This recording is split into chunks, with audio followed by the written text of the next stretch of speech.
Yaorana, madame, monsieur, bienvenue dans ce journal. Au sommaire ce soir. À Huahine, le nombre de voiliers dans le lagon ne cesse d'augmenter. Ces bateaux dynamisent l'économie locale, mais apportent également leur lot de désagréments. Les habitants de l'île tirent la sonnette d'alarme. 70 personnes se sont réunies cet après-midi au parc Pauw'e pour soutenir Paul Watson, le militant écologiste visé par un mandat d'arrêt international en raison de ses actions contre la pêche à la baleine. L'organisatrice du sit-in est sur notre plateau. Nous aborderons également avec Agnès Bennett, fondatrice de l'association Mata Tohora, la réglementation en matière d'observation des baleines. Ils sont 33 à s'être portés volontaires pour intégrer la gendarmerie nationale. Après 3 mois de formation, les membres de la nouvelle promotion seront répartis dans différentes brigades sur le territoire.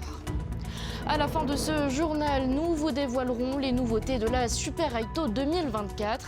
Pour cette 32e édition, le comité organisateur veut rendre hommage à l'histoire de cette pratique ancestrale et à ses nombreux champions.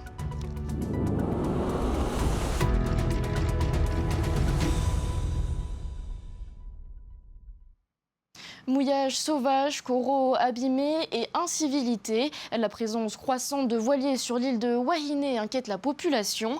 Face à des contrôles par les forces de l'ordre jugés insuffisants, certains riverains n'hésitent pas à prendre les choses en main. Ils se sont confiés au micro de Jessica Doucet.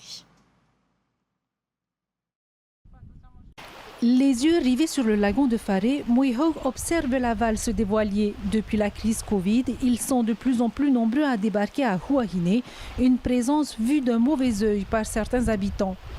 Juste en face, là, au Fayorio, normalement c'est 5 cormorans, mais bon, avec la réglementation qu'on a, on peut tolérer pratiquement près d'une vingtaine aux alentours, ce qui veut dire qu'aux alentours c'est 20 coraux qu'on va devoir arracher. Aujourd'hui, ces voiliers-là, ils arrachent tout à leur passage. Nous, on est en train de monter des rahouis sur tout Huahine et par derrière eux, ils sont en train d'arracher les coraux. Ça veut dire que nous, on est en train de se battre pour rien alors, dans l'histoire. Les habitants pointent également du doigt les pollutions visuelles, le traitement des eaux usées inexistant, sans compter les dépôts de déchets non triés. Une situation qui crée des tensions. Ça ne contribue pas du tout à l'économie, enfin surtout au développement. En parlant déjà des déchets. Les déchets, nous, on nous impose, ici à Raromanté, par le biais de la Comcom, on nous impose de les trier. Donc, quand tu les vois débarquer avec la tempête de déchets qu'ils ont, non seulement c'est pas trié, mais on en a. N'en parlons pas, il y a l'eau. Si on veut s'installer sur l'eau, on veut faire notre petit bungalow, on n'a pas le droit parce qu'il y a tout ce qui est assainissement, alors qu'eux, ils déversent leurs eaux usées dans le lagon. La semaine dernière, pourtant, gendarmes et policiers municipaux ont procédé à un contrôle de ces embarcations. 2 procès-verbaux ont été dressés, mais ces contrôles ponctuels ne freineront pas les incivilités. Faute de personnel pour faire appliquer la réglementation, les habitants jouent les justiciers. On peut dire tous les jours, je vais en bateau, je les demande de partir, après il y a des hauts débats avec. Voilà, après, je suis content aujourd'hui, là je vois plus de voiliers. Qatar devant. Après, c'est comme tous les jours, on est toujours là, il faut sortir. C'est mieux de ne plus venir là. Ils sont respectueux, quoi. 64 corps morts sont disponibles autour de l'île, ce qui semble énorme selon les riverains. Suite à une réunion avec la DEPAM, la population a été invitée à saisir la commune pour faire modifier ou annuler les textes relatifs aux zones de mouillage. Les habitants de Mat-Eiria sont déterminés à préserver leur lagon qu'ils considèrent comme leur garde-manger. La grogne monte également sur Tahiti au 2e jour de grève des transports en commun. Malgré le mouvement, la majorité des 300 chauffeurs du réseau Tere Tahiti étaient toujours en service. Convention collective, revalorisation des salaires et mise en place d'accompagnateurs dans les bus scolaires. Déterminés à avancer sur ces points de revendication, les syndicats et des sociétés de transport ont été reçus cet après-midi à la présidence. On écoute Cyril Legaïc, porte-parole de la CSIP. Il est au micro de Rarhau Maha et Esther Cuneo. Tu crois qu'on va signer quelque chose aujourd'hui, mais il ne faut pas rêver. Quels sont les points de revendication que vous n'allez pas laisser, vous n'allez pas négocier?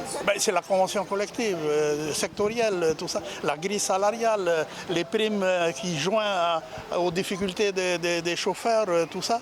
Et tous les jours, ils sont voués à la sécurité ou quoi que ce soit. Et il faut penser à eux. Tu vois?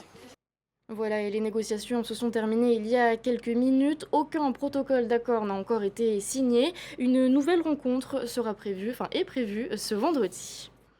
On s'intéresse à présent à un rassemblement symbolique, celui des soutiens au militant écologiste Paul Watson. Détenu au Groenland, l'activiste est inquiété pour des actions menées lors de son combat pour protéger les baleines. La justice danoise, qui devait statuer aujourd'hui sur une éventuelle extradition au Japon, lui accorde un mois de sursis, mais il reste en détention. L'intéressé parle de mascarade juridique et de scandale politique. Comme partout dans le monde, un sit-in a été organisé cet après-midi dans les jardins de Pauw'ei à l'initiative de l'association Mata Tohora. Près de 70 personnes ont fait le déplacement. Elles se sont exprimées sur leur motivation au micro de Laure Philibert et Mata Ihorei. J'accompagne ma fille que je sensibilise à la cause de Paul Watson. On a des livres sur Paul Watson, on suit beaucoup son parcours et on défend les baleines et les océans. C'est l'avenir de nos enfants, donc on est là pour le soutenir et pour soutenir nos enfants. Il défend la planète et il est envoyé en prison. Il défend les baleines, il défend notre planète et voilà, c'est juste un monde qui tourne à l'envers. C'est pas de maintenant, on a toujours soutenu Sea Shepherd, que ce soit dans le Pacifique ou en France, et on soutient bien sûr le président Paul Watson. Il est carrément au Groenland et nous on est de l'autre côté de la Terre et on voit que les Polynésiens soutiennent quand même, ils ont à cœur de soutenir Paul Watson dans son combat pour les océans. Je pense qu'un monde sans baleines, c'est comme un monde sans nous. Du coup, s'il n'y a pas d'hommes, il n'y a rien. Donc, bien évidemment, on a besoin des baleines. Mais, du coup, il faut protéger, il faut défendre notre écologie. C'est ça, c'est la vie, quoi. Et nous recevons l'organisatrice du sit-in, qui est également la fondatrice de l'association Mata Tohora, Agnès Bennett Yaurana. Alors, il y a eu une vague de soutien mondial à Paul Watson. Grâce à vous, le mouvement a eu écho jusqu'au Fénois. Pourquoi avoir pris cette initiative ? Tout simplement, en tant que fondatrice d'une association de protection des mammifères marins, ça me semblait évident de participer à cet événement, enfin de le créer, puisqu'en fait on s'est rendu compte qu'il n'y avait rien de créé. Et avec Lamia Essemlali, qui est devenue une amie au fil du temps et avec qui je collabore, on s'est dit qu'il fallait mettre en place quelque chose pour Paul. Donc c'est avec le soutien du président du pays que tout cela a pu se faire rapidement, puisqu'en fait on a commencé à mettre en place cela lundi, sachant que son jugement était aujourd'hui pour le Danemark, il fallait absolument le faire aujourd'hui. Et voilà, donc on remercie vraiment les personnes qui sont venues. Et notamment toutes les personnes qui nous ont aidés. Et la deuxième raison pour faire ce mouvement, c'est que tout simplement la Polynésie est le deuxième sanctuaire au monde par sa taille pour la protection des baleines. Donc ça semble tout à fait logique de défendre les baleines quand on est le deuxième sanctuaire au monde. On est en septembre, en plein milieu de la saison des baleines. En 2025, la réglementation va évoluer, nouvelle plage horaire d'approche et nouvelles restrictions, autant pour les plaisanciers que pour les prestataires. Comment voyez-vous ces évolutions ? Alors les évolutions sont à la fois encourageantes et inquiétantes. Encourageantes parce qu'il y aura quand même un quota au niveau des bateaux, parce qu'aujourd'hui on dépasse la cinquantaine sur Moorea au niveau des prestataires de services pour l'observation des baleines. En revanche, on a vu donc dans le nouvel arrêté l'interdiction pour les observateurs plaisanciers, pour les plaisanciers, qui ne pourront pas s'approcher à moins de 300 mètres, c'est-à-dire en dehors de la zone d'observation. Donc, en fait, s'il y a quand même toujours du mouvement autour des baleines, que ce soit un bateau de prestataire ou un bateau de plaisance, les baleines n'auront pas forcément plus de repos. Et nous, ce que l'on a demandé, c'est qu'il y ait un moment de quiétude, un moment de repos, à ne pas confondre avec le sommeil. Les baleines se reposent toute la journée, elles sont là pour se reproduire, mettre bas, et donc beaucoup de repos. S'il y a toujours des bateaux en permanence autour d'elles, quoi qu'il en soit, elles ne seront pas au repos. On le sait, vous l'observez, la réglementation en vigueur n'est pas toujours respectée. Comment améliorer cette situation selon vous ? La seule façon de faire respecter une réglementation, c'est de mettre des agents assermentés et de mettre en place une brigade Ça rejoint tout à fait la question de Paul Watson. Si les États internationaux avaient respecté la loi internationale qu'ils ont votée eux-mêmes en la faisant appliquer, Paul Watson aujourd'hui ne serait pas en prison.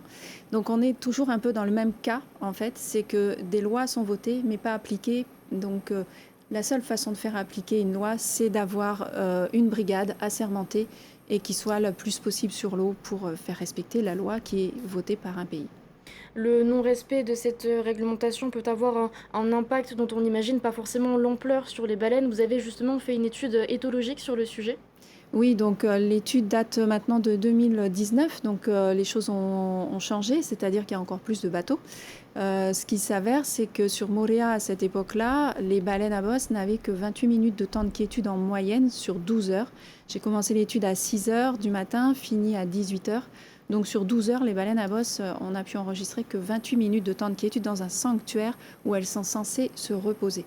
Donc là, c'est pour cette raison qu'on a demandé, comme dans certains pays d'ailleurs, où le whale watching est fermé certains jours, le dimanche ou autre, ou des plages horaires l'après-midi par exemple, où les baleines pourraient ne pas avoir d'activité humaine autour d'elles, comme ça a été le cas avant à Moorea où ils ne sortaient que le matin. Maintenant, on va se tourner vers l'avenir. Ce n'est pas encore signé, mais vous allez mener une grande étude sur la migration des baleines en 2025. Comment comptez-vous vous y prendre et quel sera son objectif ? L'objectif est vraiment de, justement, si on veut plus comprendre les baleines, mieux les protéger, ça fait partie du travail de la protection, c'est de les étudier, de les comprendre, savoir par où elles passent, savoir qu'est-ce qu'elles vont faire pendant ce déplacement. Et on se rend compte, surtout aujourd'hui, tous les scientifiques qui travaillent sur les baleines dans le monde entier sont inquiets par rapport à la migration, parce qu'il y a de moins en moins de krill dans l'Antarctique. Et des baleines remontent dans nos eaux chaudes sans avoir fait le plein de leur graisse et sont en déficit de masse corporelle. Donc elles perdent 10 tonnes à la fin de la saison, ici en Polynésie, donc un tiers de leur poids. Et si lorsqu'elles redescendent en Antarctique, elles n'ont pas assez de graisse pour remonter, chaque année avec du poids en moins, à un moment donné, elles vont finir par mourir de faim, ce qui a été observé dans les eaux autour de Hawaï. Une étude qui sera donc à suivre. Merci beaucoup Agnès Bennett d'avoir accepté notre invitation ce soir. Merci à vous.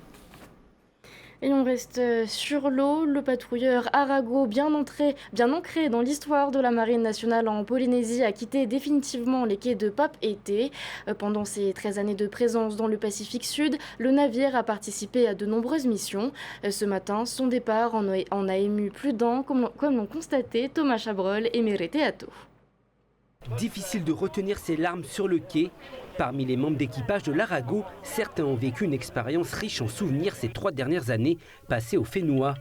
La Polynésie marque toujours la carrière des marins.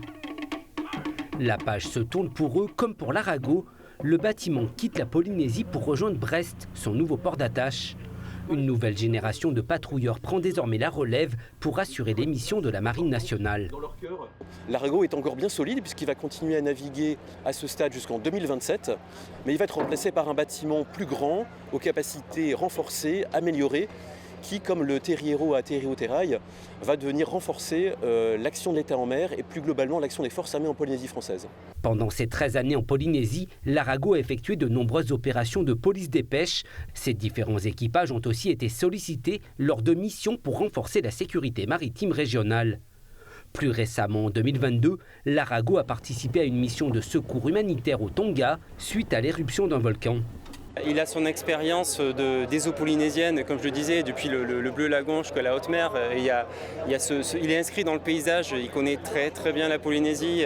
Il a défendu la Z2, il a parcouru des centaines de nautiques dans le Pacifique pour préserver nos ressources halieutiques. Donc oui, l'Arago a une forte histoire ici en Polynésie, comme l'attestent d'ailleurs les pavillons. Et on voit bien le drapeau polynésien qui flotte là-haut sur le fronton de l'Arago. Parmi la trentaine de marins qui forment cet équipage, des Polynésiens s'apprêtent à traverser une ultime fois le Pacifique et l'Atlantique à bord de l'Arago, tout un symbole pour le mécanicien. Le premier maître Sylvain termine sa carrière bien remplie avec ce dernier voyage en mer avant de revenir au Fénois. J'ai travaillé sur plusieurs navires, j'ai fait le porte-avions Charles de Gaulle, des frégates, je suis allé en commando chez les nageurs de combat aussi, commando Hubert. J'ai fait un premier séjour ici en 2008-2010 sur les P400, la rayeuse. Voilà, et puis après je finis sur l'Arago, le patrouilleur Arago. Dernières embrassades et au revoir, une nouvelle étape débute pour l'Arago. Cap sur Clipperton puis le Mexique. L'équipage empruntera ensuite le canal de Panama pour rejoindre les Caraïbes et poursuivre la traversée de l'Atlantique. L'arrivée vers les côtes bretonnes est prévue à la mi-novembre. Et on reste avec les forces de l'ordre. 33 jeunes Polynésiens ont signé cette semaine leur contrat de formation de gendarmes adjoints volontaires. Durant 3 mois, ils suivront une formation théorique et pratique avec à la clé un déploiement en Polynésie française. Reportage de Davidson Bennett sur des images de Sam Tainaori. Gauche. Ils ne sont pas moins de 33 volontaires pour ce CRU 2024. Des jeunes filles et jeunes garçons qui ont décidé de goûter et de se former au métier de gendarme. J'ai vu les deux métiers, j'ai vu ce que c'était que d'être dans le bureau et sur le terrain. Enfin là, je vais voir ce que c'est que d'être sur le terrain. Du coup, ça va m'aider à me décider pour la suite de ma carrière. Alors pour l'instant, je compte rester ici pour pouvoir prendre de l'expérience. Et à terme, ça serait de m'engager en tant que sous-officier et intégrer la brigade motorisée. Pour intégrer ce dispositif, nul besoin d'avoir le baccalauréat. Une aubaine pour ces jeunes gens qui veulent entrer dans la maréchaussée. C'est vraiment un tremplin que je pense qui est intéressant pour les jeunes. Donc c'est pas parce qu'on n'a pas le bac qu'on ne peut pas réussir en qualité de gendarme sous-officier. Donc c'est vraiment intéressant. Si la gendarmerie est une force armée chargée de missions de police, un module de formation militaire est également de mise. Nous, ce que l'on veut, c'est que les élèves que l'on va avoir, les personnels que l'on va avoir, aient la même formation qu'un personnel de métropole. Donc, certes, ça va être légèrement différent, notamment par le nombre qu'ils vont être. Donc, forcément, on aura un petit peu plus de proximité avec les élèves, mais ça restera toujours avec cette rigueur et cette militarité que nous, on demande en gendarmerie. À l'issue de 3 mois de formation, les gendarmes volontaires seront dirigés vers les différentes brigades du Fénois. Ils pourront ensuite passer le concours de sous-officier de gendarmerie à condition de partir pour l'Hexagone. À 2 jours du salon du tourisme, les propriétaires des pensions de famille de Tahiti et des îles se sont réunis en séminaire. L'occasion de prendre connaissance des nouvelles normes de sécurité pour leur structure. Pour certains, la mise en conformité s'annonce déjà complexe et coûteuse. Valentine Vassel, Nicolas Pérez. Ce métier me faisait vibrer. Aujourd'hui, il me fait moins vibrer. En quelques années, leur taux de remplissage est passé d'environ 80 à 50%. Aujourd'hui, les professionnels de la petite hôtellerie s'essoufflent face à une forte concurrence et des contraintes administratives toujours plus importantes. La présidente de l'association de tourisme authentique en Polynésie comprend la nécessité de ces critères, mais elle déplore le manque d'encadrement du pays. Si on est exigeant, qu'on soit exigeant pour tous. On a une trentaine d'îles.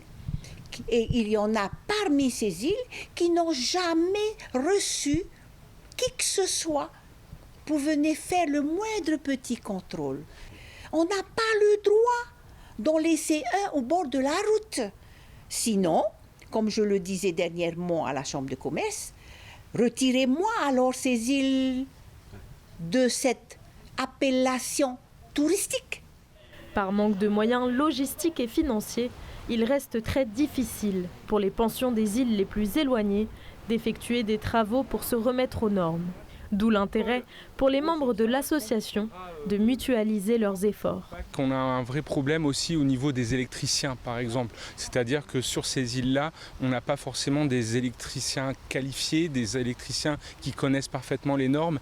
Et donc c'est là où joue le rôle de l'association, c'est là où peut jouer un rôle le bureau de contrôle. C'est en les accompagnant, en les guidant pour faire en sorte que leur pension soit, je le disais tout à l'heure, accueillante et en sécurité.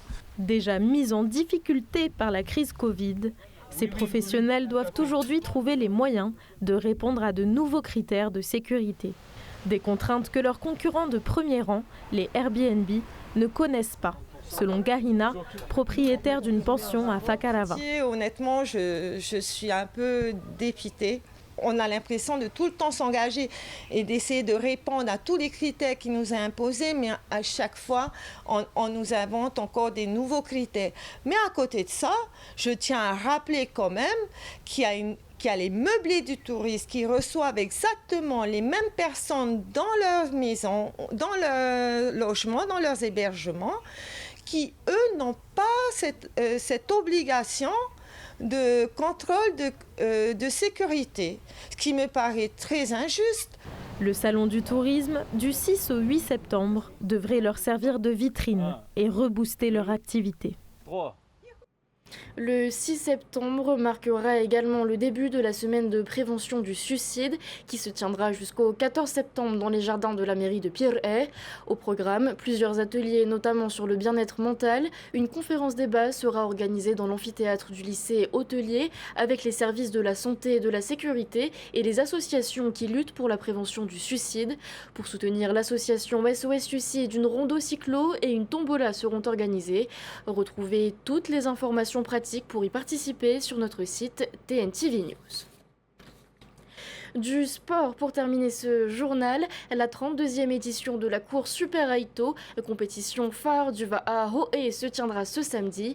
Et cette année, elle sera parrainée par 2 champions, Carlos Pérez et Karil Maoni. Voyez les détails de l'événement avec Naya Bennett. Rendre hommage aux champions qui ont marqué l'histoire du Va'a, c'est le souhait du T-Aito Event. Pour cette 32e édition du Super Aito, les organisateurs ont fait appel à Carlos Pérez, champion de Va'a des années 80, qui a participé aux 2 premiers T-Aito de 1988 et 1989. La première année j'ai ramé, c'était en 1976. 6 mois après, je deviens 3e au Tiuré.